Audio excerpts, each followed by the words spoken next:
Avez-vous déjà eu l'impression que quelque chose d'invisible se battait contre vous? Comme chaque fois que vous vous rapprochez de la paix, le chaos éclate de nulle part? Ce n'est pas une coïncidence, c'est la guerre spirituelle. Et la raison pour laquelle la bataille s'est intensifiée est que vous êtes choisi. Oui, toi. Et ce soir, Dieu clarifie quelque chose. Vous êtes autorisé à utiliser l'arme la plus puissante dans l'arsenal du ciel. Ce n'est pas seulement un autre message encourageant. Ceci est une alerte divine, une sainte interruption. Dieu a regardé les larmes que vous pleurez à huis clos, le poids que vous portez en silence et les prières que vous murmurez quand personne d'autre ne voit. Et maintenant, il vous donne l'autorisation de riposter. Pas avec peur, non avec de la chair, mais avec la parole de Dieu.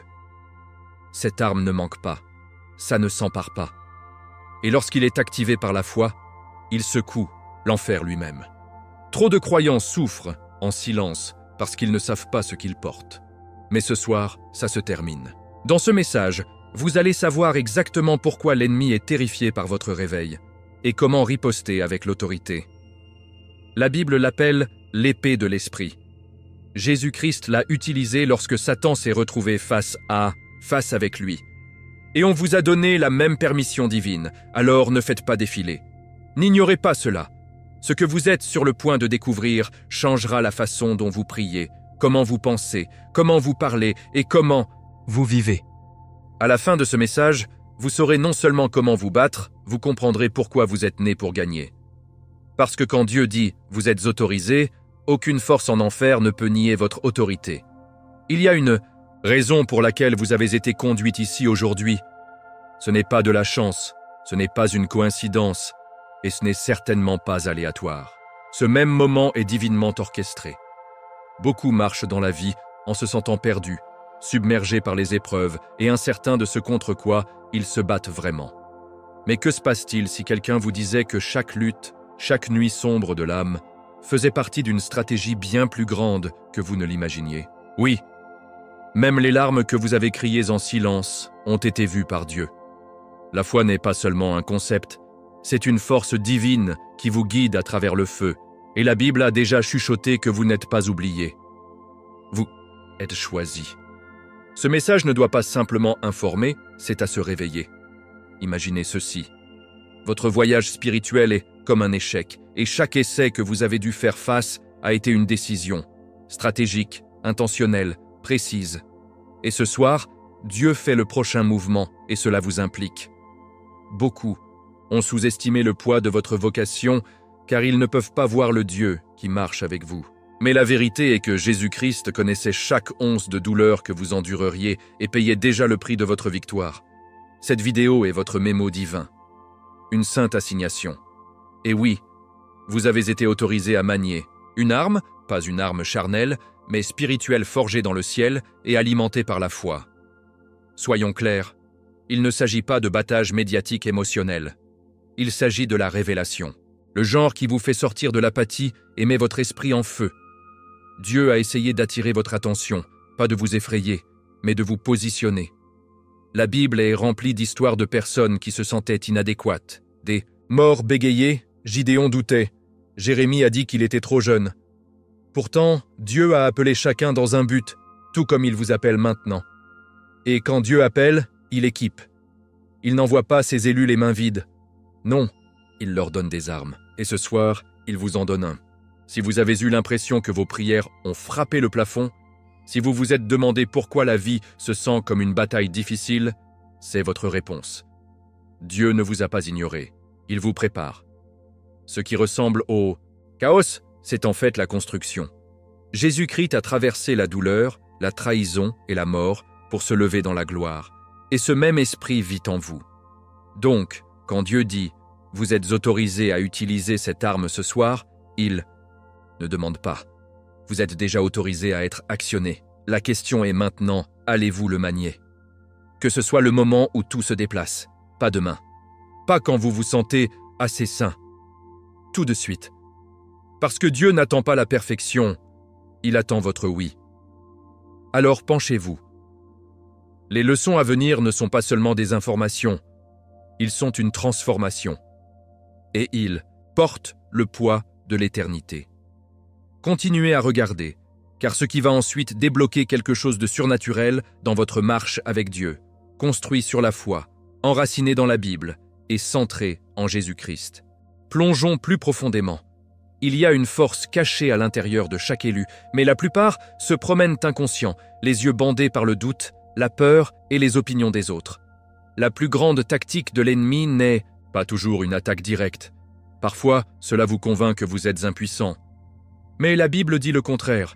Dans 2 Corinthiens 10:4, il déclare que « Les armes de notre guerre ne sont pas charnelles, mais puissantes par Dieu ». Cela signifie que le moment où vous commencez à réaliser qui vous êtes en Christ Jésus, toute l'atmosphère autour de vous commence à changer.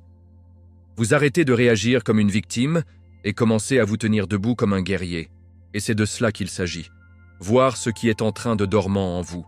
Dieu ne vous a jamais créé pour vivre dans la confusion ou l'amnésie spirituelle. À partir du moment où il vous tricotait dans le ventre de votre mère, il a planté en vous l'ADN d'un conquérant. Romains 8:11 dit le même esprit qui a élevé Jésus-Christ de la vie des morts en vous. Pensez-y. Laissez-le s'installer. L'esprit du pouvoir de résurrection réside dans vos os. Ce n'est pas de la poésie, c'est la vérité biblique. Lorsque le diable murmure ment sur votre identité, vous avez pleinement l'autorisation de le fermer avec la vérité de la Bible. Parce que Dieu ne vous appelle pas faible, il vous appelle son bien-aimé, son navire, son soldat. Et aucun soldat n'est envoyé au combat sans autorité. Pourtant, de nombreux croyants traversent la vie intimidés par l'ennemi, comme si l'obscurité détenait plus de puissance que la lumière. Mais voici le renversement divin. L'ennemi est terrifié par vous. Non pas à cause de votre nom, de votre statut ou de votre parcours, mais à cause de qui est derrière vous, Dieu lui-même. Jacques 4:7 dit « Soumettez-vous à Dieu, résistez au diable et il vous fuira ». Ce n'est pas une suggestion, c'est une loi spirituelle. Lorsque vous marchez dans la foi et dites la parole, les démons ne se contentent pas de se retirer, ils courent. Votre réveil secoue les fondations de l'enfer, car la foi connectée à l'identité est un enfer d'armes ne peut pas décoder. Vous n'avez pas été choisi pour vous intégrer. Vous avez été choisi pour vous démarquer, pour porter la présence de Dieu hardiment dans des endroits sombres. Jésus n'a pas marché timidement dans les villes. Il marchait avec l'autorité, avec un but, guérissant les malades, jetant des démons et prêchant la vérité. Et il a dit, dans Jean 14:12, « Celui qui croit en moi fera les œuvres que je fais, et ils feront des choses encore plus grandes. » Oui, des choses plus grandes. Cela vous inclut. Plus vous vous alignez sur votre identité, plus le paradis vous soutient. Vous n'êtes pas seulement un croyant. Vous êtes un porteur de la puissance de Dieu, activé par la foi et la parole. Alors maintenant, il est temps. Il est temps de secouer chaque mensonge qui vous a dit que vous n'êtes pas suffisant. Il est temps de cesser de convenir avec les limitations que Dieu ne vous a jamais placées. Vous n'êtes pas ce que le monde dit, vous êtes ce que Dieu dit, et sa parole ne revient jamais vide. La Bible vous rappelle, encore et encore, que vous êtes né pour plus. Jésus-Christ n'est pas mort juste pour que vous puissiez survivre. Il s'est levé pour que vous puissiez régner. Ceci est votre réveil. Laissez ce feu se lever en vous, car ce qui va venir vous apprendra comment utiliser l'arme qui confirme votre autorité. Il y a une raison pour laquelle l'ennemi ne veut pas que vous ouvriez votre Bible, car dans ces pages se trouve votre arme la plus puissante, pas une métaphore, pas une phrase de bien-être, une arme. Hébreux 4:12 le dit clairement, car la parole de Dieu est vivante et active, plus nette que n'importe quelle épée à double tranchant. Cela signifie que chaque fois que vous dites la parole avec la foi, vous ne libérez pas seulement du son, vous maniez le feu spirituel. Jésus-Christ lui-même a modélisé cela, dans le désert. Lorsque Satan est venu avec la tentation, Jésus n'a pas discuté ni débattre, il a simplement dit « Il est écrit » Matthieu 4:4. Et chaque fois qu'il parlait, l'ennemi s'est retiré. Il ne s'agit pas de réciter des vers aléatoires. Il s'agit de comprendre que la Bible est votre arsenal divin. Vous ne combattez pas l'obscurité avec les sentiments. Vous le combattez avec les Écritures. Lorsque la peur se glisse, vous déclarez 2 Timothée 1:7. Car Dieu ne nous a pas donné un esprit de peur, mais de pouvoir, d'amour et d'un esprit saint. Lorsque le poids de l'anxiété menace de vous écraser, vous ne respirez pas profondément et espérez que cela disparaît. Vous le coupez avec l'épée de la vérité. C'est ainsi que vous vous battez dans l'esprit. C'est ainsi que la foi devient votre bouclier et le mot votre arme. Nous vivons à une époque où les gens recherchent des solutions rapides, des réponses faciles et des bandages émotionnels.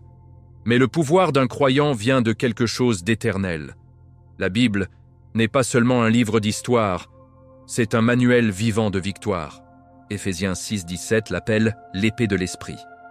Donc, lorsque vous vous sentez attaqué, ne courez pas pour une distraction.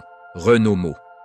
Lorsque des doutes frappent à votre porte à 3 heures du matin, ouvrez la bouche et déclarez les promesses de Dieu. Le diable ne craint pas votre voix, il craint ce qui en sort quand il est aligné sur les Écritures et parlé dans la foi. Jésus-Christ n'avait pas besoin de rituels de fantaisie pour faire taire Satan. Il a simplement utilisé la vérité. Et vous avez accès à cette même vérité. La différence est qu'il connaissait le mot. Il l'a vécu, cité, incarné. Si vous voulez marcher dans la victoire, commencez à ranger les Écritures dans votre esprit, comme un guerrier aiguisant son épée avant la bataille. N'attendez pas que le combat commence. Entreprenez-vous maintenant. Mémorisez les versets, déclarez-les à haute voix et regardez comment les situations commencent à changer. La foi n'est pas passive, c'est une décision quotidienne de croire et de dire ce que Dieu a déjà dit. Ce soir, alors que Dieu vous accorde la permission d'utiliser cette arme, il ne vous donne pas quelque chose de symbolique. Il vous donne une stratégie divine. Et cette stratégie est trempée dans la Bible, soutenue par le ciel, et réalisée par ceux qui marchent dans la foi. Vous êtes restés silencieux trop longtemps. Il est temps de parler. Parler la vie. Parler de guérison. Parler la percée. Le mot n'est pas seulement pour vous, c'est en vous. Et ce qui vient ensuite vous montrera exactement comment l'appliquer dans la chaleur de la bataille. Soyons réels un instant. Comment avons-nous plusieurs fois lu des vers puissants mais n'ont pas réussi à les appliquer lorsque la vie a frappé dur? C'est une chose de mettre en évidence les Écritures dans votre Bible. C'est une autre de le déclarer lorsque l'anxiété saisit votre poitrine à minuit. La foi sans activation, c'est comme posséder une épée, mais ne jamais la dessiner au combat. C'est pourquoi la parole de Dieu doit passer des pages dans votre bouche, votre cœur et vos décisions quotidiennes. Jésus n'a pas seulement porté la vérité, il l'a utilisée. Et maintenant, c'est à votre tour. Vous n'êtes pas impuissant. On vous a donné des outils célestes, maintenant parlons de la façon de les utiliser. Parlons d'abord de l'anxiété. C'est réel, il paralyse, mais il n'obtient pas le dernier mot. Lorsque la peur vient frapper, vous répondez avec 2 Timothée 1, 7. Dieu ne m'a pas donné un esprit de peur, mais de puissance, d'amour et d'un esprit saint. Dites-le à haute voix. Dites-le à nouveau. Déclarez-le jusqu'à ce que votre esprit s'élève au-dessus de la tempête. Ce n'est pas le déni, c'est la guerre spirituelle. Vous ne prétendez pas que les problèmes n'existent pas. Vous leur rappelez qui est votre Dieu. Et au moment où la foi entre dans l'atmosphère, l'obscurité perd son emprise. C'est le pouvoir de la parole. Besoin de force? Parlez psaume 18. Je t'aime, Seigneur, ma force. C'est court, mais oh, c'est puissant. Lorsque l'épuisement essaie de vous convaincre de quitter, ne buvez pas seulement un autre café, aie à voir votre esprit. Chuchotez ce verset dans la voiture, chantez-le sous la douche, criez-le pendant votre promenade. La foi ne se limite pas à une chair, il se déplace dans la vie quotidienne. Jésus-Christ n'est pas mort afin que nous puissions citer les Écritures. Comme la poésie, il est mort et s'est levé pour que nous puissions vivre en sa puissance. Et lorsque la guérison est ce pourquoi vous vous battez, restez ferme sur Ésaïe 53. 5. Par ses blessures, nous sommes guéris. Ne pourrait pas l'être, pas pourrait l'être. Sont. Mais ne vous arrêtez pas là. Faites-en une habitude.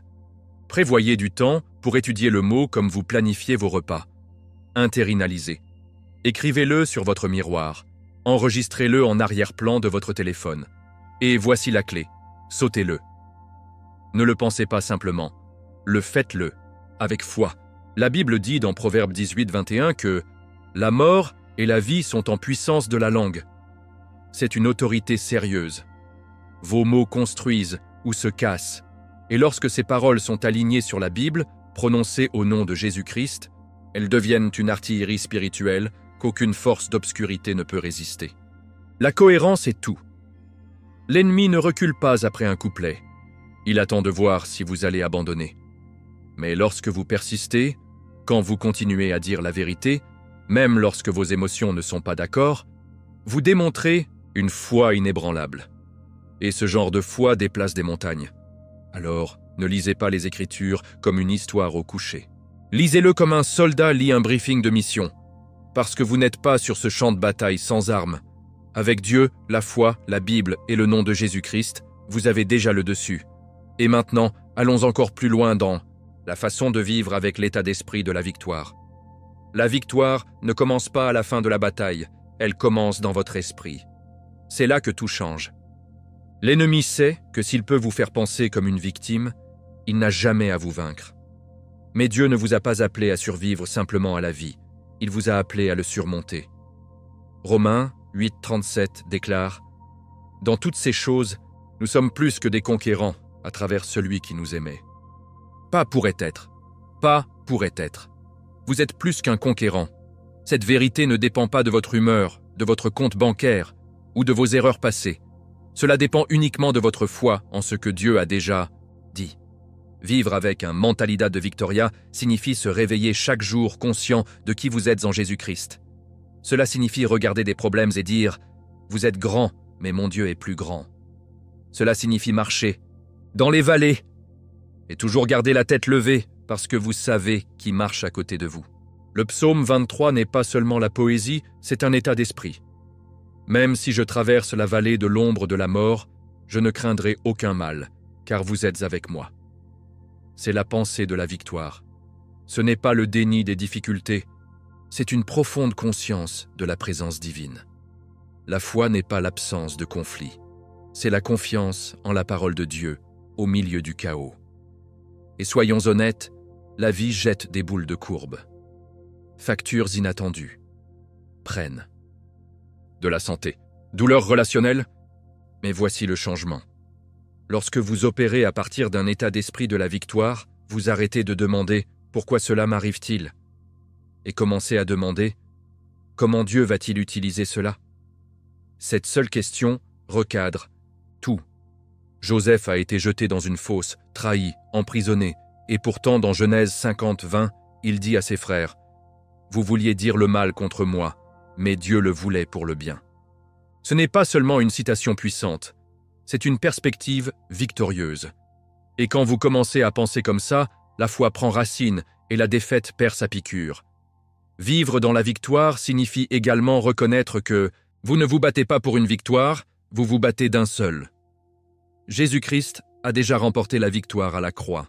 Colossiens 2:15 dit qu'il a désarmé chaque pouvoir spirituel et en a fait un spectacle public, triomphant par la croix. Donc, quand les essais viennent, votre travail ne consiste pas à paniquer, c'est à rappeler à la tempête que la guerre est déjà gagnée. Et la Bible, c'est votre manuel de victoire. Dieu ne promet pas une vie sans bataille, il promet que vous ne les affronterez jamais seuls.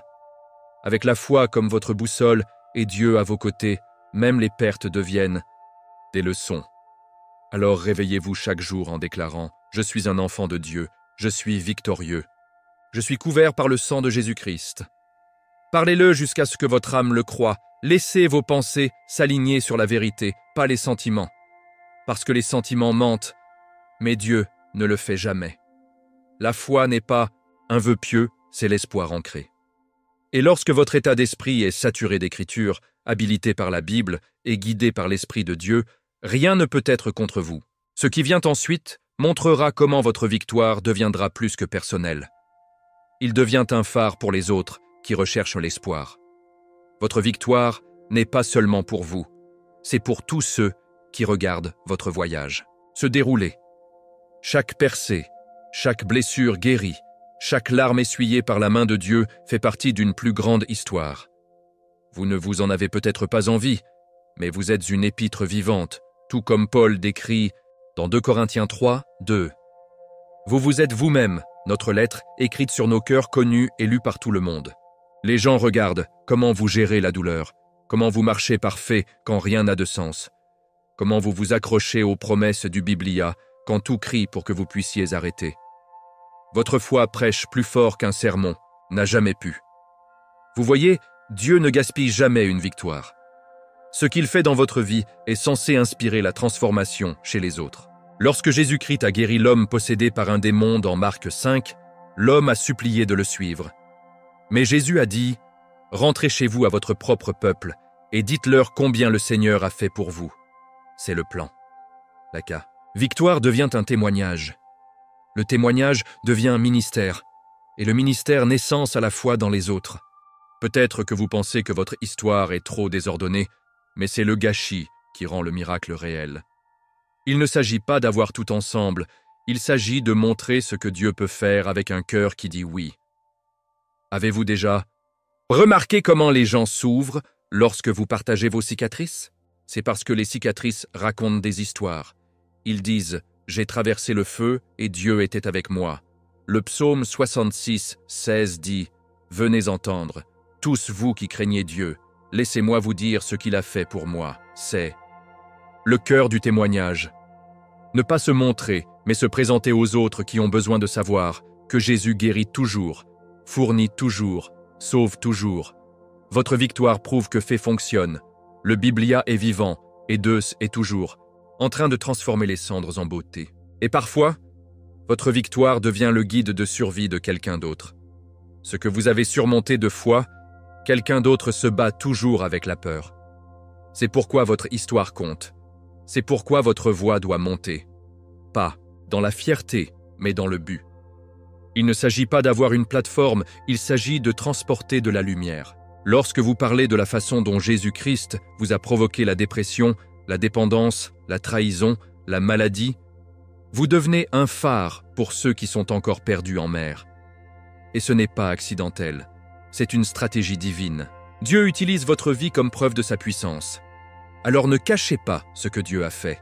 Partagez-le, témoignez. Laissez les gens voir l'avant et après la grâce. Parce que quelqu'un est là-bas en ce moment, priant pour la percée que vous avez déjà reçue. Votre histoire pourrait être la confirmation qu'ils ont demandé à Dieu. Et ce qui vient ensuite vous permettra de rester encore plus fort parce que votre témoignage n'est pas la fin de votre voyage. C'est le lancement pour de plus grandes choses que Dieu est sur le point de libérer dans votre vie, parfait, à travers sa palabre et dans le puissant nom de Jésus-Christ. C'est ça, plus de retard, plus de doute. Ce soir, vous avez été divinement autorisé à l'action, pas demain. Pas lorsque vous vous sentez plus qualifié, mais maintenant. Dieu vous a donné accès à l'arme spirituelle la plus puissante, sa parole. Ce n'est pas une métaphore, c'est une épée réelle et vivante, forgée par le souffle de Deus et prête à être brandie entre les mains de quelqu'un qui marche parfait. Éphésiens 6, 17 l'appelle « l'épée de l'esprit » qui est la parole de Dieu. Et elle n'est pas censée rester sur votre bibliothèque ou dans une application. Elle est censée couper à travers chaque mensonge, chaque peur, chaque obstacle que l'ennemi essaie de vous lancer. Vous avez passé trop longtemps à attendre. Le bon moment. Mais la vérité est que le bon moment vous attendait. Tous les paradis soutiennent votre voix lorsque vous dites la parole avec foi. Vous n'entrez pas au combat seul. Dieu est avec vous. Sa présence vous entoure, ses promesses vous permettent, et Jésus-Christ intercède en votre nom. Romains 8, 34. Il ne s'agit pas de battage médiatique, il s'agit de l'autorité du ciel. La Bible dit en Ésaïe 55, 11 que la parole de Dieu ne reviendra pas vide. Cela signifie que lorsque vous le parlez, quelque chose doit arriver. Les chaînes se cassent, les atmosphères changent, les démons fuient. Flux de guérison. Il est temps de ramasser l'épée. Parlez à votre situation. Déclarez la vérité sur vos enfants. Parlez la paix dans votre maison. Prophétisez la percée dans vos finances. Ne vous chuchotez pas, découvrez. Parce que Proverbe 18, 21 nous rappelle « La mort et la vie sont dans la puissance de la langue. » Et lorsque votre langue s'aligne sur la parole de Dieu, vous ne faites pas seulement du bruit, vous faites la guerre spirituelle. Et devinez quoi? L'ennemi ne peut pas gagner une bataille qui a déjà été remportée par Jésus-Christ à la croix. Vous ne vous battez pas pour la victoire, vous appliquez ce que le paradis a déjà déclaré. Ne laissez pas les sentiments dicter votre autorité. Que la parole de Dieu la définisse. Continuez à déclarer. Continuez à croire. Continuez à marcher dans la victoire. Chaque pas que vous faites dans la foi affaiblit l'emprise de l'ennemi et renforce votre muscle spirituel. Plus vous utilisez le mot, plus votre épée devient plus nette.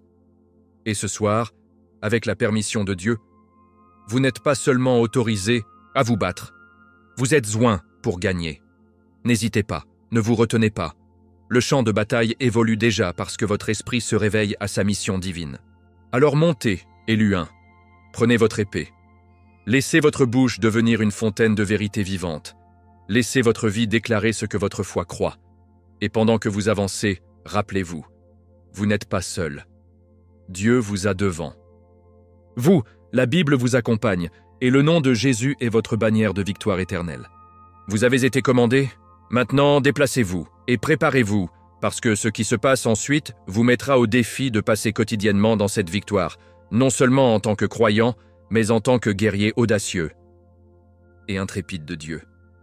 Maintenant que vous connaissez l'arme que Dieu a placée entre vos mains, la question est, allez-vous l'utiliser?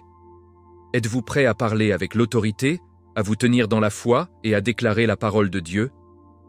Comme jamais auparavant, si ce message parlait à votre esprit, laissez un commentaire ci-dessous et dites-moi, quelle est la bataille que vous combattez et quel verset déclarez-vous sur elle aujourd'hui? Remplissons la section des commentaires avec des témoignages, des déclarations et des écritures. N'oubliez pas de vous abonner à la chaîne et d'allumer les notifications, car la prochaine vidéo vous emmènera encore plus profondément dans votre autorité spirituelle, et vous ne voulez pas la manquer. Partagez cela avec quelqu'un qui a besoin de savoir qu'il a été choisi et entièrement équipé par Jésus-Christ. Je suis José et je vous verrai dans la prochaine vidéo. Jusque-là, restez armés, restez prêts et n'oubliez jamais qui marche avec vous. Que Dieu bénisse.